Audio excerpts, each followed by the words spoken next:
bisa menilai diri kita. Salah satu di antara kualitas penyakit hati kita parah adalah tidak kecewa dengan hilangnya amal dan tidak berduka dengan perbuatan maksiat. Jadi orang-orang yang hatinya penyakitnya parah, dia tidak merasa rugi dengan kehilangan amal. Hilang tahajud biasa saja. Hilang saum juga biasa. Bahkan lebih parah kalau sudah hilangnya kewajiban. Dia tidak merasa sedih. Sholat, duhur, mendekati asar. Subuh mendekati akhir dari subuh. Asar mendekati maghrib. Bahkan terlewat juga tidak ada sedih. Kalau orang sudah tidak sedih dengan kehilangan amal, salah satu ciri. Orang lain baca Quran, dia tidak baca Quran dan tidak sedih, tidak malu, tidak kecewa. Ini ciri-ciri ini. Dan kalau berbuat maksiat, dosa, dia tidak menyesal, jadi seakan-akan biasa saja. Ini sudah merupakan sakit penyakit hati yang parah dan dekat ke mati. Jumatan datang paling akhir, tapi masih Jumatan, masih hidup, hanya mungkin sakaratul maut. Pulangnya paling awal tanpa ada rasa kepedihan kalau Jumatan itu tidur. Nah, hadirin sekalian, suatu saat dari Ibnu Mas'ud datang namanya Zaidul Khair. Ibnu Mas'ud berkata, ketika kami di majelis Rasulullah SAW, seorang turun dari kendaraannya dan mendekat kepada Rasul. Ya Rasulullah, saya telah melelahkan kendaraanku selama 9 hari. Saya jalankan terus menerus selama 6 hari. Tidak tidur di waktu malam dan berpuasa di waktu siang, sehingga lelah benar kendaraanku ini.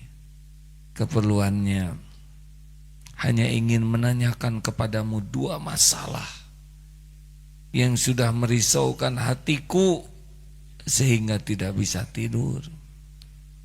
Lalu ditanya oleh Rasulullah SAW, siapakah engkau?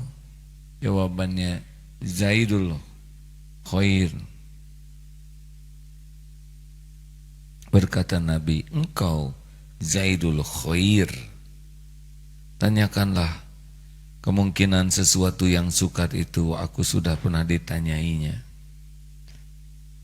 Berkata Zaid, saya akan bertanya kepadamu tandanya orang yang disukai Allah dan tandanya orang yang dimurkai Allah. Jadi ini risau sekali. Apa sih ciri orang yang disukai Allah? Dan apa ciri orang yang tidak disukai Allah? Jarang ada orang yang risau begitu. Ada yang risau itu justru apa cirinya dia suka sama saya. Orang lebih risau tidak disukai orang daripada risau tidak disukai Allah. Lalu Rasulullah bertanya,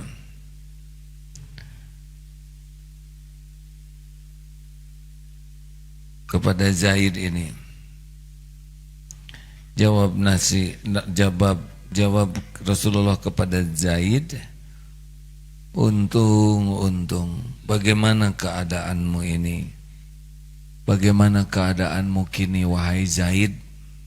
Lalu Zaid menjawab, ya Rasul, saya ini suka kepada amal kebaikan dan suka orang-orang yang melakukan amal kebaikan dan suka tersebarnya kebaikan.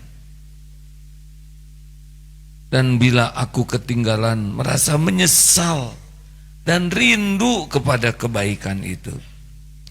Dan bila aku berbuat amal sedikit atau banyak, saya tetap yakin akan pahalanya. Lalu Rasulullah SAW menjawab, ya itu, ya itulah dia. Andai kata Allah tidak suka kepadamu, tentu engkau disiapkan untuk melakukan yang lain dari itu. Dan tidak peduli dimanapun, dan tidak peduli jurang manapun, kau akan binasa. Lalu Zaid berkata, cukup, cukup. Lalu ia berangkat kembali di atas kendaraannya. Masya Allah, apa yang bisa kita ambil? Lihatlah yang dirisaukannya, bukan duniawi, bukan jodoh, bukan masalah rezeki yang merisaukan Zaidul Khair ini, bukan masalah pekerjaan, bukan masalah penilaian orang, tapi yang merisaukannya tuh, saya disukai Allah atau tidak, apa tanda-tandanya?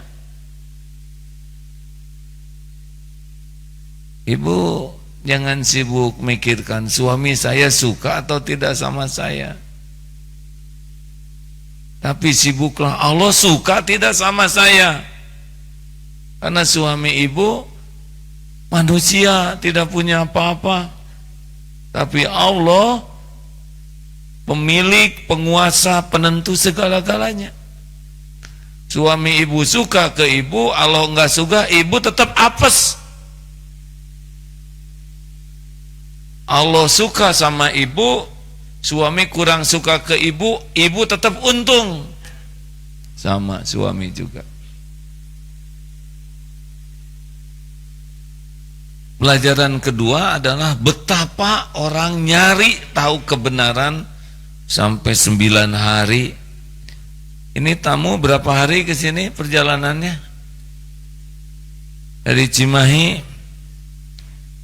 dari Depok, Majelis Taklim Khairul Ummahat Depok, berapa hari ke sini perjalanan?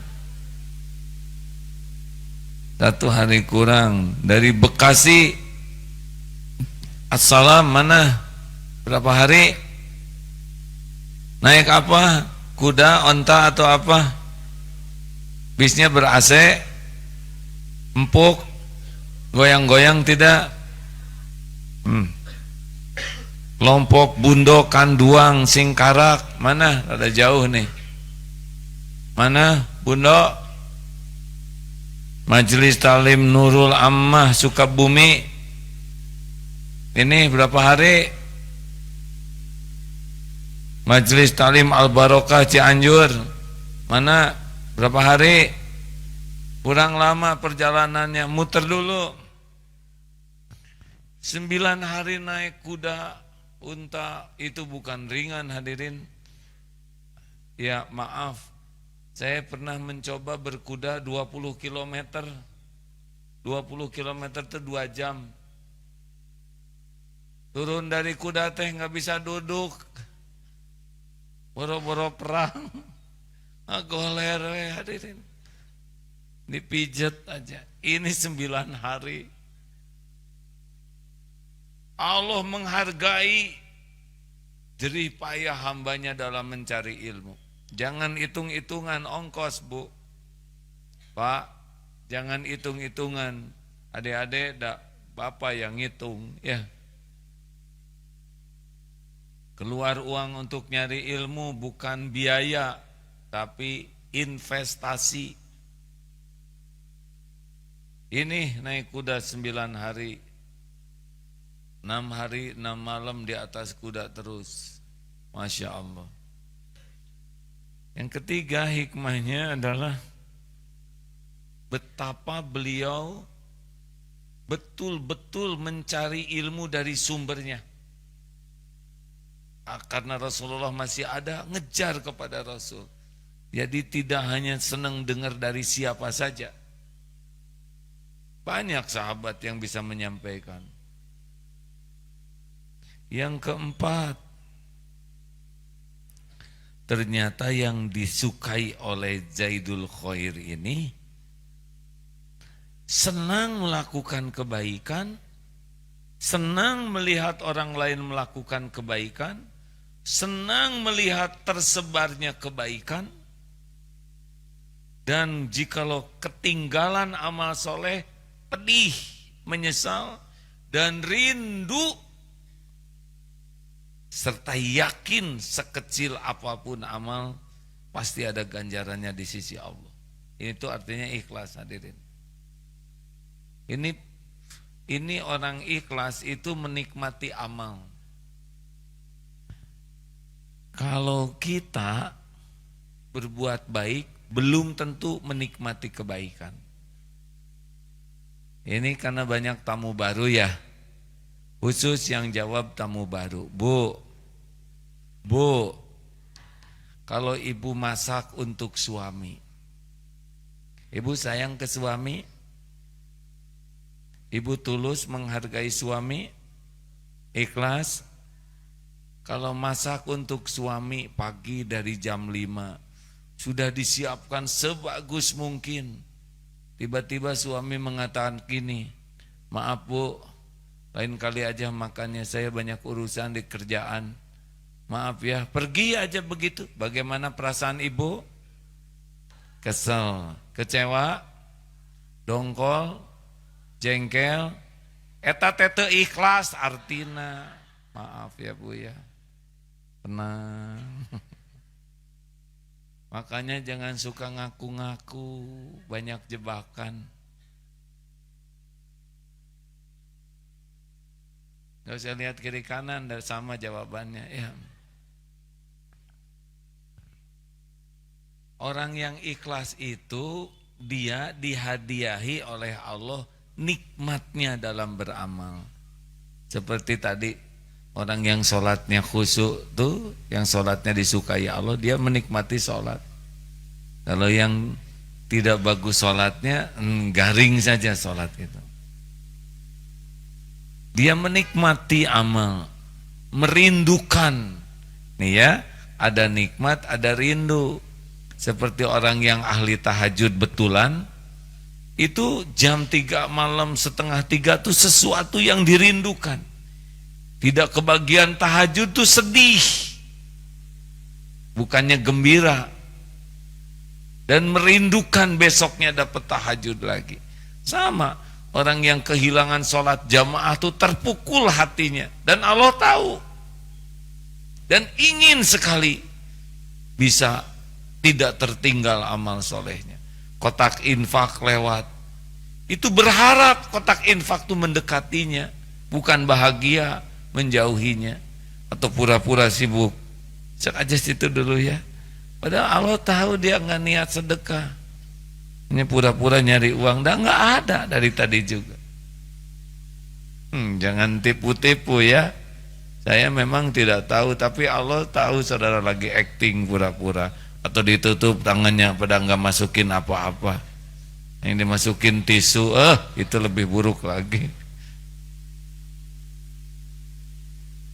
Langsung ngangguk-ngangguk. Ibu nggak usah tipu-tipu ya. Allah tahu semua yang tersembunyi. Makanya orang yang ikhlas itu diberi nikmat di dalam beramal, dan dia sudah puas dengan amal itu diterima, udah puas. Tidak peduli orang tahu atau tidak, melihat atau tidak lihat, menghargai atau tidak, muji atau udah lewat, itu sudah tidak ada di hatinya ya. Jadi orang yang banyak kecewa, sakit hati, tersinggung, jengkel karena orang tidak membalas kebaikannya, ciri-ciri kurang ikhlas. Bu, perlukah ibu dianggap sebagai ibu yang baik? Bu, perlukah ibu dianggap sebagai ibu yang baik? Ikhlas nanti hadirin. Tidak perlu dianggap ibu yang baik. Yang perlu itu jadi ibu yang baik. Perlukah ibu dipuji suami? Tegang.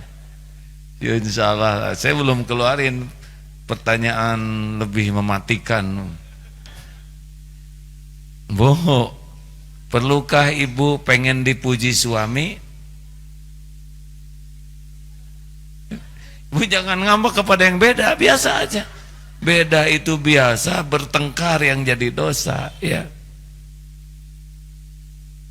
Mau dipuji apa oleh suami? Cantik. Kan ibu tahu sendiri, ya gak? Ibu nyiksa diri. Nggak usah dandan mah dandan, nggak usah nanya, Mas, gimana penampilan saya? Itu nyiksa suami. Suami harus ngomong apa coba? Mau ngomong cakep dah enggak ya enggak. Jadi sangka dusta. Mau ngomong apa adanya jelek enggak tega. Jadi gimana jawabannya? Iya Bu, ibu tuh seperti kesemek, kan enggak enak Bu. Sudah, ini teh sebetulnya pengajian Al-Hikam resmi, tapi wajah tamu ini menggoda saya untuk bergurau terus. Serius lagi ya, hadirin. Bu, lakukan yang terbaik dan lupakan. Itu yang membuat nikmatnya sebuah amal. Makin berharap dilihat, makin berharap diketahui, makin berharap dipuji, makin berharap dihargai oleh makhluk, Allah tidak suka. Makanya disimpanlah luka di hatinya. Eta teh hadiah buat orang-orang yang tidak ikhlas. Jadi kalau di sini nggak enak tuh alarm tuh, ada yang salah pada diri kita. Penyebabnya adalah biasanya mencari kedudukan di sisi makhluk lah yang menjadi penyebabnya.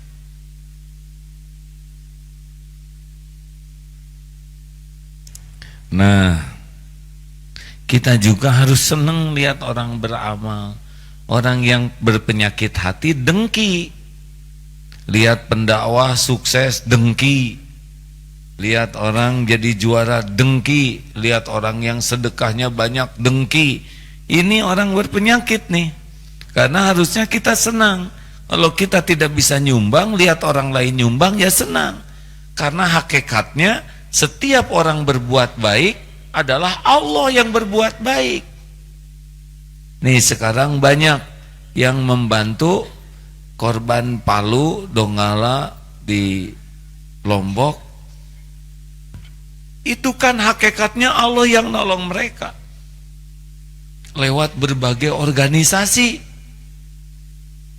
Ada yang dengki tuh, itu mah kampanye, itu mah urusan niat dia, benar.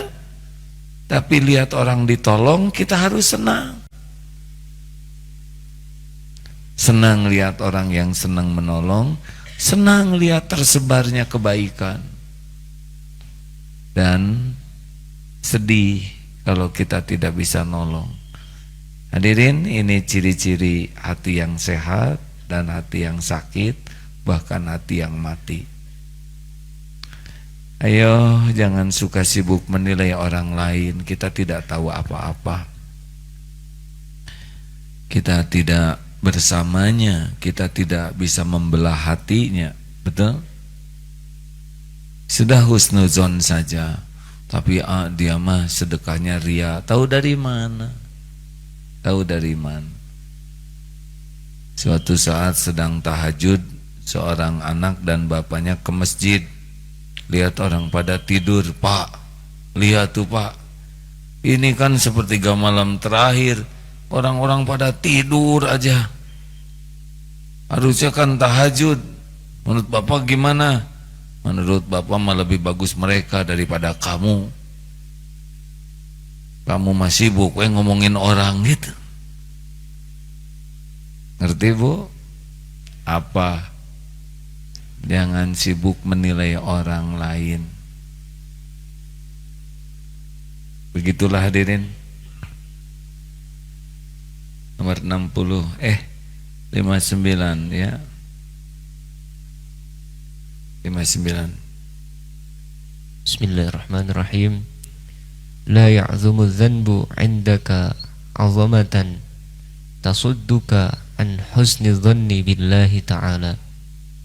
Fa inna man arafa rabbahu istasghara fi janbi karamihi dhanbuhu. Jangan sampai terasa bagimu kebesaran suatu dosa itu hingga dapat merintangi engkau dari husnudzon kepada Allah Subhanahu wa ta'ala. Sebab barang siapa yang benar-benar mengenal Allah Ta'ala, maka akan menganggap kecil dosanya itu di samping keluasan kemurahan Allah. Jangan sampai besarnya satu dosa yang dilakukan membuat kita berburuk sangka kepada Allah, seakan-akan dosa kita itu lebih besar daripada maha ampunan Allah. Sebab siapa yang mengenal Allah, maka dia tahu bahwa dosa yang dilakukan hambanya itu adalah kecil dibanding kemaha ampunan Allah. Hati-hati nih ya, bukan nganggap remeh dosa ya. Tetapi kalau bertemu dengan ancaman Allah, dengar ini. Tadi kan dengan rahmat Allah dosa itu jadi kecil, ampunan Allah lebih luas daripada dosa. Tapi kalau bertemu dengan keadilan Allah, setiap dosa itu ada perhitungannya, sekecil apapun juga. Ini sedang membahas sekarang luasnya ampunan Allah. Jadinya jangan berputus asa.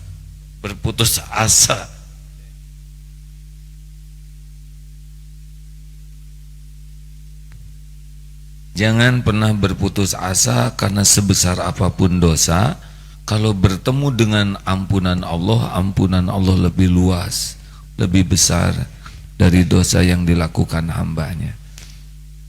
Hai, kita aja sekarang ini hanya dengan rahmat Allah bisa begini, hadirin. Acungkan tangan yang sholat asar barusan khusyuk. Sudah nggak ada yang ngacung. Yang nilainya 90 kehusuannya.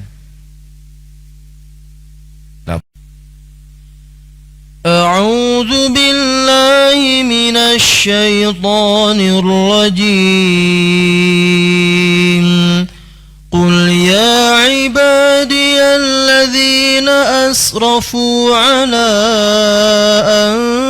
anfusihim la taqnatu min rahmatillah. Innallaha yaghfirudz-dzunuba jami'a. Innahu huwal ghafurur rahim. Katakanlah, wahai hamba-hambaku yang melampaui batas terhadap diri mereka sendiri, janganlah kamu berputus asa dari rahmat Allah. Sesungguhnya Allah Maha mengampuni dosa-dosa semuanya. Sungguh dialah Allah yang Maha Pengampun lagi Maha Penyayang. Masya Allah, Maha Pengampun dan Maha Penyayang. Allah gabungkan itu. Jadi kalau sudah sempat tergelincir, bersegeralah taubat, karena hadiah dari orang yang taubat adalah dipersulit berbuat dosa lainnya. Salah satu hadiahnya. Dan kalau orang tidak tobat, hukuman awalnya adalah diberikan kemudahan berbuat maksiat lainnya. Celaka kita. Kalau ikhlas beramal, hadiahnya selain diberi kenikmatan dalam beramal, juga dibuka pintu kemudahan beramal lainnya. Jadi kalau makin ikhlas tuh makin terbuka peluang-peluang amal. Kotak infak yang biasanya enggak lewat jadi lewatnya 2 ya.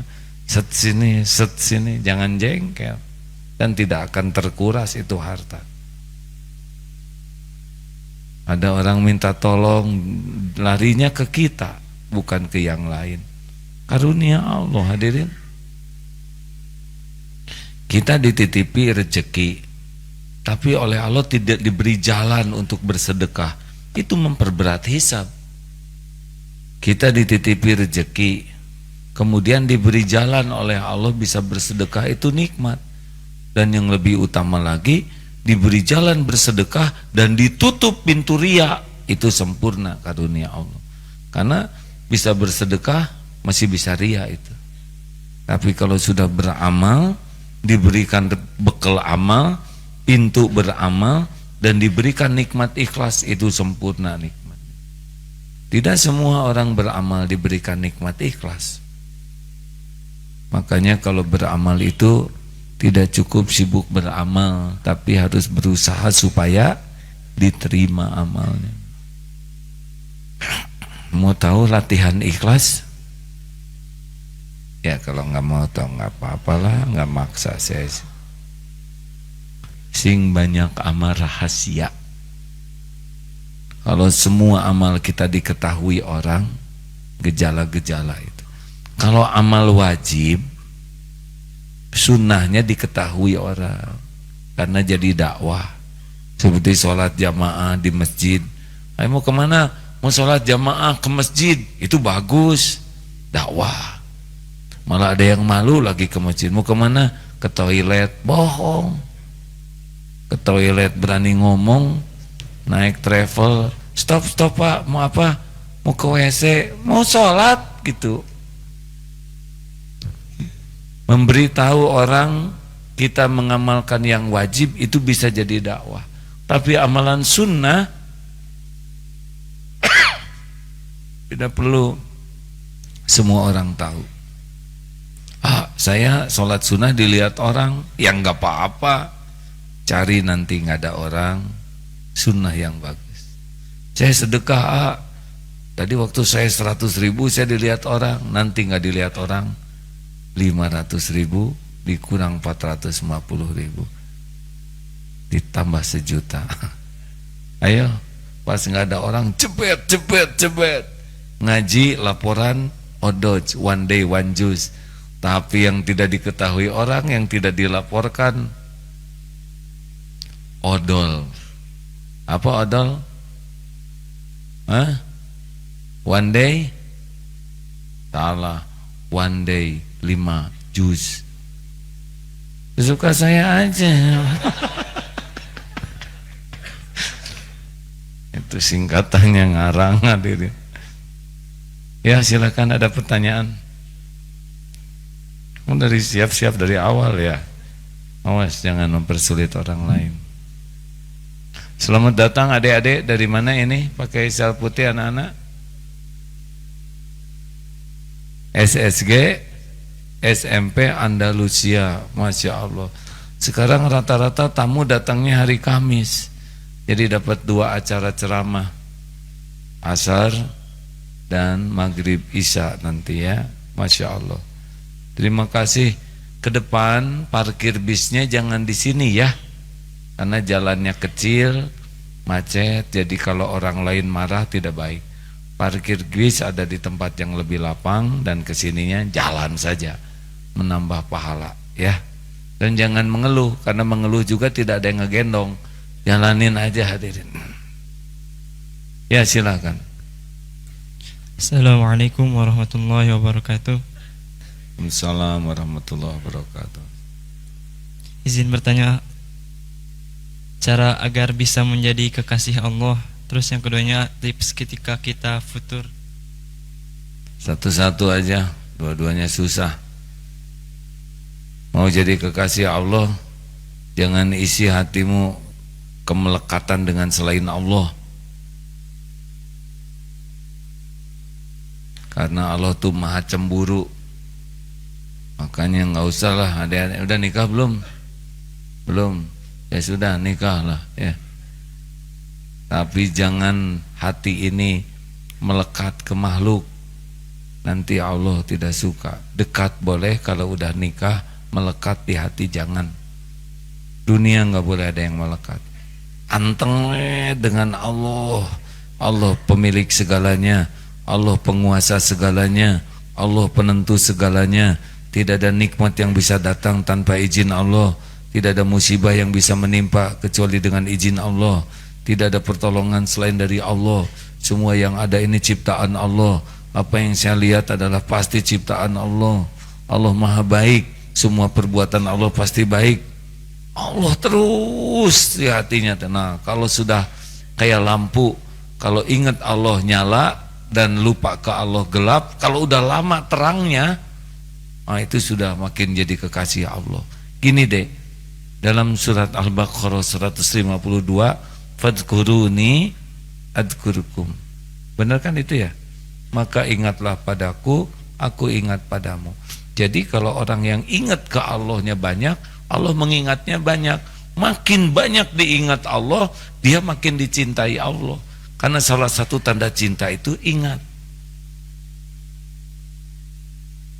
Jadi makin banyak ingat, itu makin dicintai. Nah, berarti orang yang diingat secara spesial oleh Allah adalah orang yang ingat kepada Allah, banyak zikirnya. Adik ukur sendiri aja. Kalau ingat kepada Allah itu lampu nyala, kalau lupa ke Allah itu mati lampu. Banyak nyalanya, banyak matinya. Itulah ilustrasi sederhananya. Gimana? Ana inda dhanni abdi bi wa ana ma'ahu idza dzakharani. Aku sesuai dengan prasangka hambaku, dan aku bersamanya ketika dia mengingatku. Jadi kalau kita ingat ke Allah, Allah memperlakukan kita spesial. Banyak yang nyebut nama Allah tapi hatinya enggak ke Allah, tapi baru yakin ke Allah kalau ada musibah biasanya.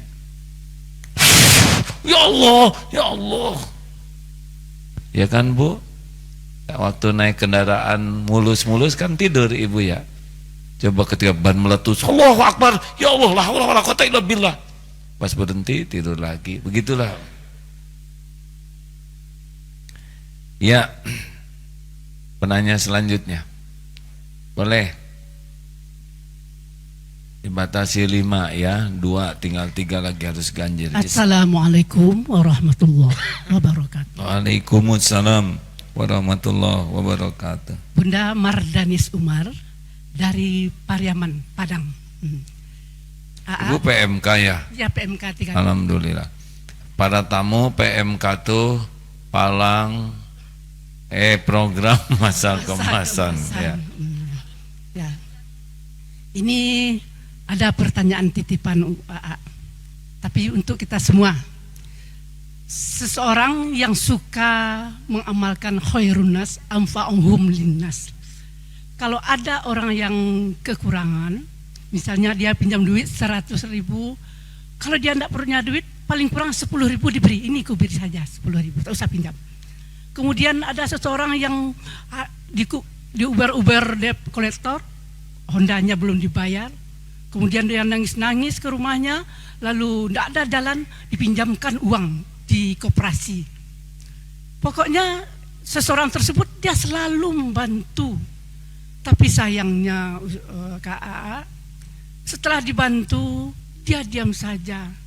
Bahkan ketika terakhir ini, ketika dia akan pergi ke suatu tempat, ke tempat AA ini, dia itu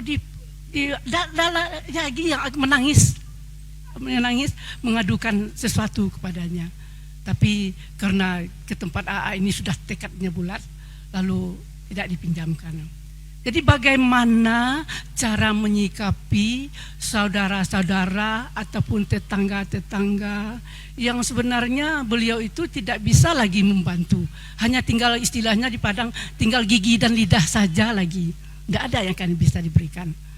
Jadi ketika dia membayar, tidak mau dia membayar, sehingga orang di koperasi tersebut tahunya si A tadi yang suka membantu tadi. Bagaimana menyikapi, karena membantu orang kita dapat malu. Bagaimana menyikapi hal yang demikian? Terima kasih Bu. Assalamualaikum warahmatullahi wabarakatuh. Waalaikumsalam warahmatullahi wabarakatuh. Kalau ikhlas dalam membantunya, tidak akan disia-siakan oleh Allah. Tapi ini sudah nolong, minjem ke koperasi, orang itu nggak bayar, sekarang kita yang cicil saja, tidak akan dirugikan oleh Allah Subhanahu wa taala. Itu adalah ujian kesempurnaan keikhlasannya. Tidak, kalau kecewa berarti belum ikhlas, belum makomnya. Apakah menolong harus habis-habisan? Kita juga menolong harus proporsional, jangan sampai karena kita suka menolong kurang perhitungan sehingga ada orang yang memanfaatkan kita untuk jadi jalan dia tidak berikhtiar dengan benar. Menolong orang kan tidak selalu harus dengan uang. Kadang-kadang menolong tuh dengan tidak memberi. Kalau diberi dia jadi ketagihan. Kalau diberi ikan membuat dia jadi malas. Kadang-kadang menolong tuh harus dibuat susah. Gitu. Jadi tidak selalu menolong tuh dengan memberi uang apa yang dia minta. Ada pengalaman di Geger Kalong Girang ini ada lampu merah. Saya dengan seorang ustadz sama-sama ada minta-minta di kanan. Lalu dinasihati, Pak, udah sholat belum? Sholat, supaya rezekinya cukup. Nanti enggak selalu minta begini. Ngomong dia, ngomel. Pindah ke sebelah ustadz. Minta-minta di sana, dikasih aja. Terus nanya, kenapa Ustadz ngasih? Karena Rasulullah kalau diminta selalu ngasih. Balik bertanya, kenapa enggak ngasih? Karena saya orang Geger Kalong. Tahu, lihat orang ini selalu ada. Dia bukan orang yang kekurangan. Dia orang yang berpura-pura jadi pengemis, berpura-pura miskin. Kan di drop ke sini pagi-pagi itu satu angkutan dengan seragam khusus. Saya tahu. Nah, kan beda karena beliau tidak tahu. Jadi beliau ngasih. Kalau saya tahu, kalau saya ngasih saya tertipu oleh tipu dayanya. Begitu yang saya pahami. Jadi kalau sudah terjadi ya sempurnakan saja. Jual ini, jual itu supaya lunas utang. Dan yakinlah Allah melihat semuanya. Tidak boleh menyesal dan nolong orang. Ya. Jadikan pelajaran ke depan. Makasih AA. Ya. Assalamualaikum warahmatullahi wabarakatuh. Waalaikumsalam warahmatullahi wabarakatuh. Ya, nomor 3. Ini santri, bukan santri ya? Ini aja. Santri tenang aja ya. Nanti bisa sama Ustadz Mulyadi. Ada lagi di sana akhwat, satu lagi cepat ngacung. Ada? Tenang Bu, ini dulu, silakan Dek. Assalamualaikum warahmatullahi wabarakatuh. Izin bertanya, gimana caranya supaya hati itu tetap tegar di saat Allah menimpakan berbagai macam musibah dan kesulitan gitu. Dan apa tandanya kalau kita tuh benar-benar kuat untuk mengemban musibah atau kesulitan itu? Makasih. Assalamualaikum warahmatullahi wabarakatuh. Waalaikumsalam warahmatullahi wabarakatuh. Kita kuat kalau dikuatkan Allah.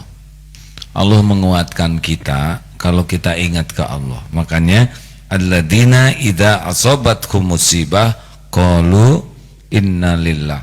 Cara pertamanya ditimpa musibah jangan ngomong apa-apa selain inna lillahi wa inna ilaihi raji'un. Surat Al-Baqarah ayat wala nabluwannakum bisyai'in 155 154 155 156. Sesudah itu lanjutkan ke surat At-Taghabun ayat 11. Ma asaba min musibatin illa biiznillah. Ini terjadi dengan izin Allah. Wa may yu'min billah, kalau beriman ke Allah yahdi qalbah, Allah akan memberikan petunjuk di hati. Wallahu bikulli syai'in alim. Allah Maha tahu segala-galanya. Bergerak lagi ke Al-Hadid ayat 22. A'udzubillahi minasyaitonir rajim. A'udzubillahi minasyaitonir rajim. Ma asaba min musibatin fil ard. Tak ada satupun musibah yang menimpa di bumi. Wala fi anfusikum, juga pada dirimu, illa fi kitabim min qabli an nabra'aha, kecuali sudah tertulis di Lauh Mahfuz sebelum kami mewujudkannya. Inna dzalika 'alallahi yasir. Sesungguhnya yang demikian itu mudah bagi Allah. Jadi sudah tertulis di Lauh Mahfuz. Kenapa kebagian tulisan yang ini? An-Nisa 79. Ma asabaka min hasanatin faminallah wa ma asabaka min sayyi'atin famin nafsik. Kalau kebaikan datang dari Allah, kalau keburukan ini dari keburukan diri sendiri. Jadi kalau ada yang menimpa pahit, oh itu keburukan. Jadi harus bagaimana nih, ini berat sekali. Al-Baqarah 285 yang terakhir itu berapa?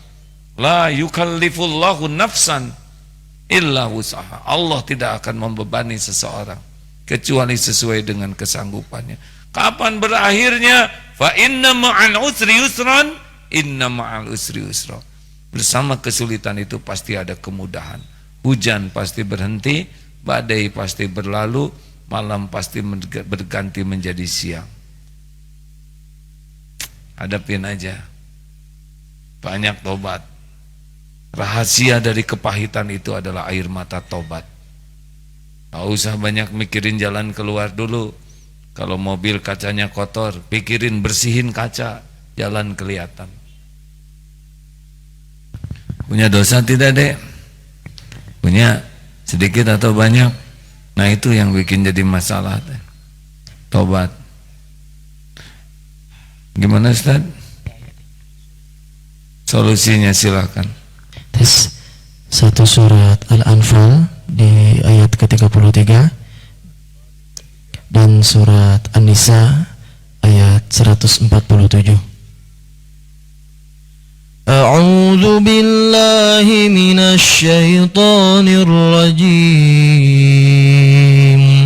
Wa ma kana Allahu liyu'adzibahum wa anta fihim wa ma kana Allahu mu'adzibahum wa hum yastaghfirun. Ma yaf'alu Allahu bi'adzabikum in syakartum wa amantum wa kana Allahu syakiran alima. Allah tidak akan menghukum mereka selama engkau Muhammad berada di antara mereka, dan Allah tidak akan menghukum mereka sedangkan mereka masih memohon ampunan kepada Allah. Allah tidak akan menyiksamu jika kamu bersyukur dan beriman kepadanya, dan Allah maha mensyukuri lagi maha mengetahui. Tuh, Dek, Rasulullah sudah tidak ada. Pilihan kita adalah tinggal banjiri dengan air mata tobat dan air mata syukur. Percayalah, masalah itu tidak ada yang gawat. Yang gawat itu tidak tobat dan tidak syukur.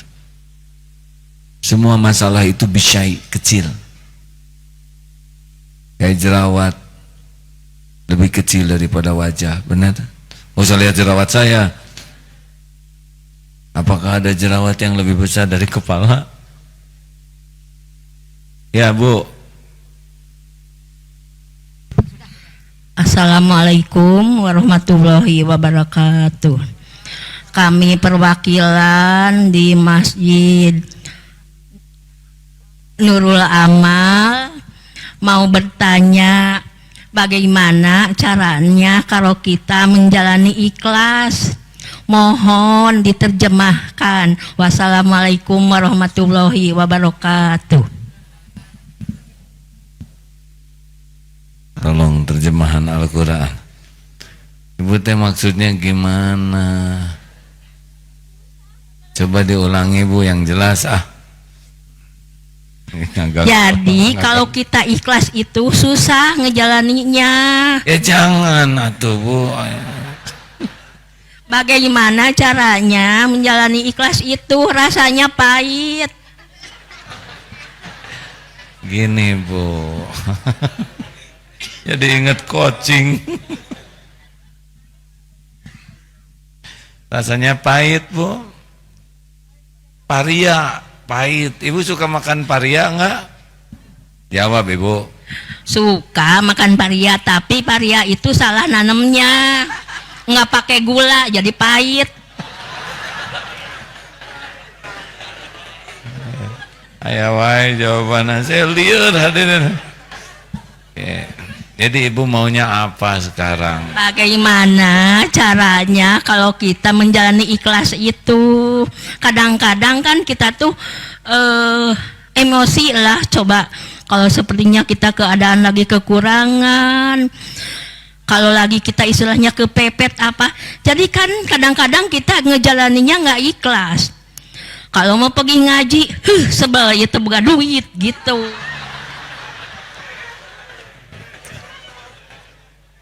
Jadi sekarang menurut ibu bagaimana caranya supaya ikhlas, Bu? Ya begitu, tolong bagaimana caranya menghadapi kita ngejalani ikhlas itu harus gimana gitu. Wassalamualaikum warahmatullahi wabarakatuh.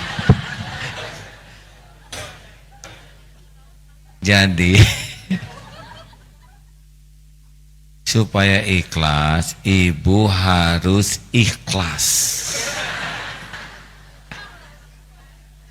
Ikhlas itu seperti jantung, tuk, tuk, tuk, tuk, berdetak tiap saat, berdegup tiap waktu, tidak pernah menonjolkan diri. Orang yang kurang ikhlas itu sibuk menonjolkan diri, makanya seperti ambeien, nggak enak. Orang ikhlas itu seperti matahari, hanya memberi, tak harap bagai sang surya, kasih ibu. Nah, jika paud gini, Bu, lakukan, lupakan, itu ikhlas. Saya menduga ibu tuh bukan bertanya ikhlas, tapi tentang ridho. Kalau ikhlas itu dalam beramal, sedekah harus ikhlas, hilang dompet harus ridho. Beda, sedekah itu beramal, niatnya harus ikhlas, menerima takdir harus ridho. Jadi yang marah-marah tuh yang nggak ikhlas, yang nggak ridho gitu. Bagaimana caranya supaya ikhlas? Satu, harus belajar mengenal Allah. Karena orang yang tidak mengenal Allah tidak mengenal ikhlas. Yang kedua, harus punya tekad ingin jadi orang yang ikhlas, karena tidak semua orang ingin punya hati ikhlas. Ada yang lempeng wae gitu. Yang ketiga, harus mujahadah, dilatih terus. Karena ikhlas itu sebuah perjalanan yang sangat panjang. Ria itu bagai semut hitam berjalan di atas batu yang hitam, di belantara yang kelam, di tengah malam gelap gulita. Waduh, ini aja saya bisa lagi ria kayak gini-gini. Tadi ada seorang teman yang sakit, jangankan sehat, ternyata sakit juga bisa jadi ria katanya. Saya teh sakit, tapi saya kuatkan. Jadi pamer penderitaan, cari kedudukan di sisi orang. Intinya orang enggak ikhlas tuh dia sibuk mencari kedudukan di sisi makhluk. Terakhir, perasaan udah minggu lalu nanya ya. Wah, jujur ya. Tunggu dulu digilir ya. Wajahnya wajah banyak masalah. Siapa lagi terakhir yang belum pernah tamu? Udah, pokoknya jawabannya yang minggu yang lalu ya. Kasihan tamu nih. Tamu kita jumlahnya 350, 120 tambah 72 tambah 30 tambah 50, 152. Saya cepat menghitung ya, karena dari tadi dihitung. Silakan Bu. Halo? Tidak usah di kotak-katik, langsung bicara Bu, sudah otomatis itu.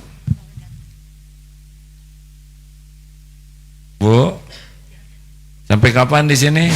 Pulang lagi? Assalamualaikum warahmatullahi wabarakatuh. Kami perwakilan dari Majelis Talim Khairul Ummahat, Depok, Jawa Barat. kami ingin menanyakan apa bedanya ujian, azab sama istidraj? Mohon penjelasannya Ujian, azab sama istidraj. Istijraj. Gitu Bu? Ya. Ibu mau yang mana? Karena saya masih awam banget ya Baik. kalau bisa semuanya. Jadi Bu, sepengetahuan saya kalau orang beriman mah diuji, bukan diazab. Tapi kalau tidak punya iman jatuhnya kena azab. Kalau istijraj itu diwowoi kalau bahasa Sunda, dikasih untuk membenamkan. Nyungkun, uangnya dikasih terus, harta, tapi dengan itu makin terbenam dia di dalam lumpur kehinaan, kebinasaan. Pangkat kasih terus, tapi makin jadi jalan ujian bagi orang lain. Gitu Bu. Ini ada ayatnya Bu, silakan. Tentang istijraj ya. Surat Al-An'am ayat 44. Al-An'am ayat surat ke-6 ayat 44. Surat ke-6 ya. A'udzu billahi minasy syaithanir rajim. Falamma nasu ma dzukiru bih فتحنا عليهم أبواب كل شيء حتى إذا فرحوا بما أوتوا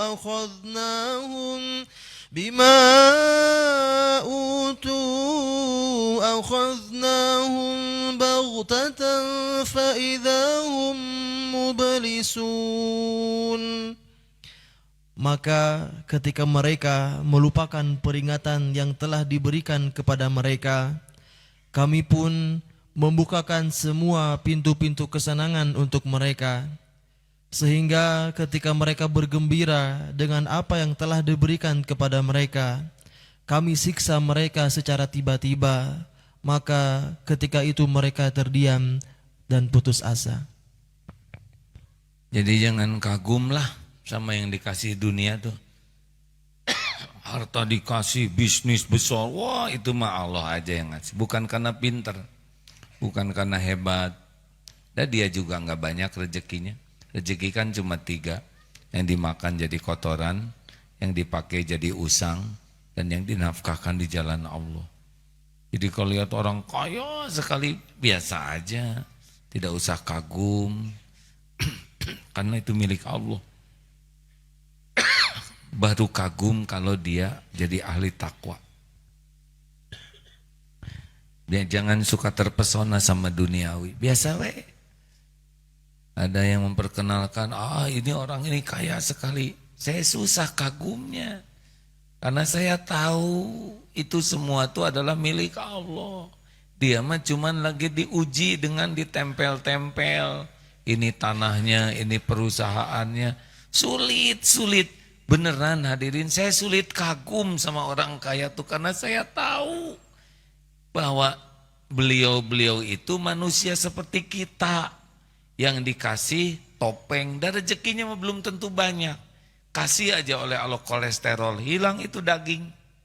Belum asam urat, gula dinaikin dikit, sariawan, sakit mah, atas masuk angin, enterwin, nggak bisa apa, udah gitu ambeien dan kaligata. Coba mau gimana itu? Mau punya tanah seluas apapun, harta sebanyak apapun, uang udah nggak lihat, disimpan di bank, lihat enggak, megang enggak, make enggak, cuma ngaku-ngaku banyak mobil. Dan gak mungkin sekali naik 5 mobil di atas. Punya rumah banyak, mustahil. Tidur kepala di Bandung, tangan di Sumedang, mutilasi namanya. Jadi gak usah iri. Biasa saja, juga termasuk pejabat-jabat, biasa aja. Karena itu cuma topeng yang Allah bagikan sesuka Allah. Bukan karena hebat, karena pintar. Enggak. Itu Allah mau ngasih jadi aja. Yang kita kagumi itu apa yang dikagumi Allah. Inna akramakum indallahi atqakum. Dengar ya, tidak kagum bukan berarti meremehkan. Wah, itu orang kaya, itu mah dengki ya. Udah miskin dengki. Kita tetap baik, tapi tidak terpesona kepada kekayaan. Terima kasih hadirin. Allahumma shalli ala sayyidina Muhammad wa ala alihi wa ashabihi ajma'in. Alhamdulillahirabbil alamin. Allahumma inna na'udzubika min an nusyrika bika syai'an na'lamu wa nastaghfiruka lima la na'lamu. Ya Allah, kami berlindung kepadamu dari menyekutukan Engkau dengan apa-apa yang kami tahu, dan kami mohon ampunanmu dari apa-apa yang kami tidak tahu. Allahumma a'inna ala dzikrika wa syukrika wa husni ibadatik. Tolong kami ya Allah, agar hati ini menjadi hati yang selalu ingat padamu, agar lisan ini selalu basah menyebut namamu, agar pikiran kami pikiran yang selalu terpesona dan takjub padamu, agar tubuh ini menjadi tubuh yang taat padamu. Dan tolonglah kami ya Allah, tenggelamkan kami dalam syukur tiada bertepi. Golongkan kami menjadi ahli syukur. Dan tolonglah kami ya Allah, agar sisa umur ini bisa mengabdi sepenuhnya padamu. Jadikan hari-hari yang tersisa ini seluruhnya hanya untukmu, hanya karenamu, hanya di jalanmu, hanya karena ingin bisa berjumpa denganmu. Rabbana la tuzigh qulubana ba'da idh hadaitana wa hab lana min ladunka rahmah innaka antal wahhab. Jangan cabut nikmat ini ya Allah. Ya muqallibal qulub, tsabbit qulubana ala dinik. Tetapkan hati ini wahai yang membulak-balik hati. Istiqomahkan hati ini dalam kebenaran, dalam agamamu. Allahumma inna nas'aluka husnal khatimah wa na'udzubika min su'il khatimah. Rabbana atina fid dunya hasanah wa fil akhirati hasanah wa qina adzabannar. Subhana rabbika rabbil izzati amma yasifun. Wassalamun alal mursalin. Walhamdulillahi rabbil alamin. Allah pasti mendengarkan setiap yang terucap. Terima kasih hadirin sekalian, terima kasih para santri. Alhamdulillah. Subhanakallahumma bihamdik, asyhadu an la ilaha illa anta, astaghfiruka wa atubu ilaik. Assalamualaikum warahmatullahi wabarakatuh.